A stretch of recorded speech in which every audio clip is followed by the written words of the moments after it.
Now what I've done here, since I can only use one hand and this is kind of wet, is I've taken a regular sandpaper. Like I said, it's made for these pads, or the pads are made for them, one way or the other. What you do is you take your sandpaper pad like this. You can see where the line is. It just happens to be there. But you fold this in half, okay, and you cut it down the center. Now that fits on all pads that are made, generally. What I've done over here is I've taken this 800 grit piece of paper that was in here, ripped it in half, and I folded it up in threes on my pad. This is the way it's done. This is the way it's done all over the world, anywhere you want to do it. Same way with all these other pads. What you don't want to do is use a full sheet on one pad. It doesn't work that way. So we just fold it over like this, as you can see. Get it where you want it. We'll turn this around on the other side. I'm going to show you a couple of do's and do not do's on when you're doing this painting.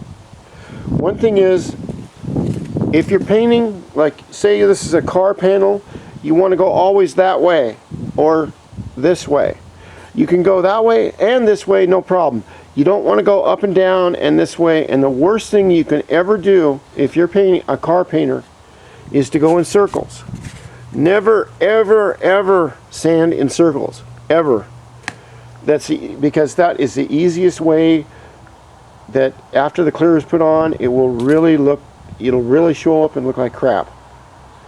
So what I will do is I will go one way, probably all the way over to half of here, and you can go anywhere you want, and then I'll either come back this way and I'll do the same up here. It keeps a continuity in the painting.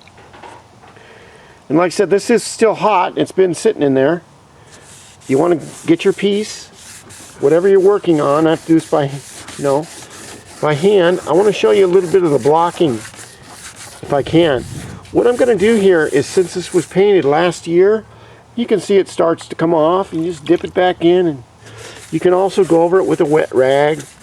The nice thing about wet sanding is that you have more control as far as there's no dust. You can see what you're doing. It will also, if you go over lightly like this and start, you can see where your high and your low spots are. And I'll show you that in a minute. Okay, we're going to dump that back in there. We'll take this and put this back up over here. Remember, I have to do this one-handed, so it is kind of a pain in the ass. And you want to keep a couple of spare towels and some paper towels handy, so we can go over this. It's hard to do when I feel like I'm doing this on roller skates. One-handed on roller skates, and that's hard to do. After we get the initial, you can see the wind out here, and the warmth is starting to evaporate the water, which is good. And you can see how I went over the emblems or decals. I'm staying away from this right now because I need to take this off fully. But you can see the high spots and the low spots are where it's really digging in, and the low spots are the shiny spots. You can see where the high spots are right around here, which is normal, and they're around here too. But if there were any flaws in the paint job, which I'm going to go over this and do it off camera, then this allows us to actually see the high and the low spots that we can't tell, and we'll only be able to see when the final finish is on there, and which we do not want to see. And you can see it's cracked right along here. I either got too much paint on there, or something has fallen on it, or something. So that's the way we start. And you want to get your edges really good up here and around the top of the edges, because the paint, this is the first place the paint will start to peel, is on the edges.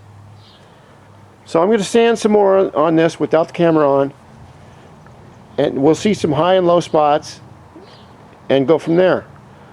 So if you want to learn how to paint a moped panel, you've never done it before, I'm going to show you the simple, easy way from a painter that's been doing it 30 years. Thank you. I hope you like this series.